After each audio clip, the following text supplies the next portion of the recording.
In our interview segment tonight, we're talking to John Taylor. Mr. Taylor, an economist, senior fellow at the Hoover Institution, served as U.S. Undersecretary of Treasury from 2001 to 2005. As such, he was responsible for oversight of both the IMF and the World Bank for the White House. He is perhaps best known among economists around the world for what is called the Taylor Rule. That sets out an equation for central banks to follow in setting interest rate policies. I spoke with him recently, and tonight we have the first of our two parts. Professor Taylor, thank you for joining us today. It's great to be here. Thank you. There have been predictions here from the central bank governor that we're in a V-shaped recession. Now, for that to be true, we'll need to see a similar V-shape out of the U.S. and with our trading partners in Europe. What do you see lying ahead? I think we're already beginning to see some rebounds. Whether you call it a V or a U, I think depends to some extent on how you define those. I think in the current quarter, which is just about to end in the United States, we should see 3% real growth, maybe a little bit more than that, quite frankly. That's sort of like a U to me. I think that there's a general feeling we could be stronger than that. Now, you also have some very strong rebounds in Brazil and India and, of course, China.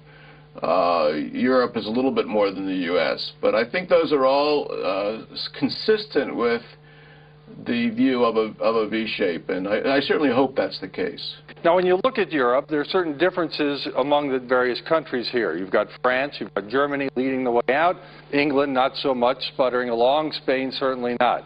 Do you see any consistency among any of them? I think that's true. On the other hand, there's compared to previous recoveries, there's a great degree of simultaneity.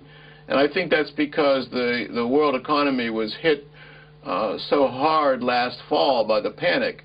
And that was a simultaneous. You could see that just within days, so many countries and stock markets being hit.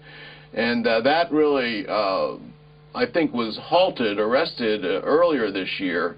And so now you're seeing, if you like, a simultaneous recovery, though at different rates, as you indicate. To some extent, that's because of, as you mentioned, Spain and the UK. They did have some housing bubbles and serious concerns with the financial sector compared to Germany, where there wasn't really the housing crisis as much as the other countries.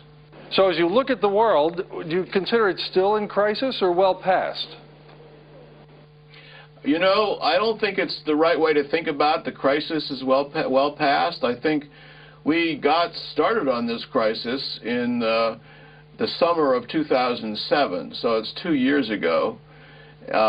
And I think it's going to be like that for a while. It won't be as bad as last fall where we had that panic. The panic, if you like, has subsided and people realize this is not a repeat of the Great Depression. That was really, I think, an exaggeration. So people are beginning to, fortunately, see that that's not the case. But we're still, the financial system is still fragile. I think it'll take a while to sort it all out. So I wouldn't say it's over. The panic is over. But the crisis feelings, if you like, the crisis ramifications are still lingering. And looking at the dangers ahead, what missteps do you fear most by the government? Well, I think the biggest misstep is overreaching, responding disproportionately, which I think has already happened in many cases. We have seen stimulus packages which are huge by any historical comparison. I don't think those are the reasons we're getting the recovery at all. The recovery began earlier than those, but they are going to have some legacy effects. Large debt levels in the United States, they're growing very rapidly, or debt to GDP ratio is rising. So depending on the country, if you like, the legacy effects of the responses can be a drag on the expansion, the recovery in the future. So would we have been better off without the stimulus packages? You know, I think there's a lot of evidence that, yes, that's the case. You could, of course, had better designed ones, but if the choice is between what actually came out and what and nothing, I think nothing would have been better. Again, I would like to have seen some policies where, for example, in the United States, the infrastructure had a greater focus, or permanent tax rate reductions had a greater focus, but we didn't get that. Those would have been better, absolutely. And when you consider the after effects of the stimulus, what fears does that raise? Certainly inflation's one, but do you see other possible after effects? Yes, it's not just inflation, but that's one of the things. In addition to the debt increases, the monetary authorities have responded very aggressively, and so they have to now unwind, if you like, what they've done. The exit strategy is needed, and whether that's going to be politically easy or not is a question. In addition to the inflation, I think there could be higher interest rates because of the debt. The United States in particular, there's a concern about the dollar. The dollar has depreciated, and it is depreciating for a while now, and so it's important, I think, that the United States maintains its strong dollar policy. I think it's important for global stability. But those are the things, the higher interest rates, the concerns about the dollar, and inflationary pressures down the road. The Taylor rule describes how central bankers may apply interest rates given certain economic conditions. I don't know if the current White House has asked for your advice on this, but if you have applied the Taylor rule, what sort of exit strategy, what should the future be looking like?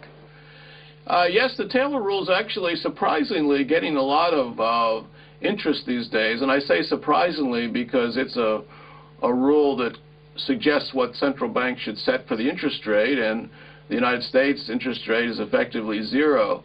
But it still gets a lot of interest, and people ask me about it all the time because it's kind of a guide of, as you say, what the exit's going to look like. So right now I think the Taylor rule says the Fed is just about right with the interest rate close to zero. But what that means, if we're fortunate and have a nice V-shape recovery, or if we're unfortunate and have a pickup in inflation, that means they're going to have to raise rates. And I say it could very well be in the first part of next year. Others are saying it's a longer period away. But that's how I use the Taylor rule, and I think others do as well at this time. Since we're talking about the Taylor rule, and you've worked with many central bankers in emerging markets, is it possible to rank the issues that central bankers must apply in a certain rating or order? Obviously, they're concerned about inflation and concerned about stimulus, interest rate fluctuations. What advice would you give them in what order for the steps to be taken? I think you have to rank the inflation at the top of the list, no matter how you think about this. Keeping inflation in check is a very good guideline for central banks. That doesn't mean they shouldn't be concerned at all about the recessions and the decline in economic activity. And the Taylor rule, in fact, brings both inflation and the state of the overall economy, whether there's a recession or not, into play. Both factors are important. But I think the experience that we've had in the last 25 years are that if central banks focus more on the inflation with some concerns for stability, that things work better. What we've found in our research here is that monetary policy, if you like, got off track, and that had repercussions with the housing boom and a lot of the excesses, which eventually led to this crisis. So looking forward, I think we have a lot of evidence that monetary policy of the kind that was used in the United States in the 80s and 90s and began to be used in emerging markets more frequently in the latter part of that period worked very effectively. And if I just might add, I know this is a long answer, I think for some emerging market countries, the idea of joining some kind of a currency union, I know that's a hot topic in Europe, that can very well be productive. In that way you're sharing in the monetary policy decisions. You have to be careful about it, but I think that's an alternative for especially small, open, emerging market economies. Now when we come back, we'll take a look ahead at the headlines on the English page of the Business Standard Tuesday and what you can expect in world economic news. And I'll have some closing thoughts on this the first night of the program. We'll be right back.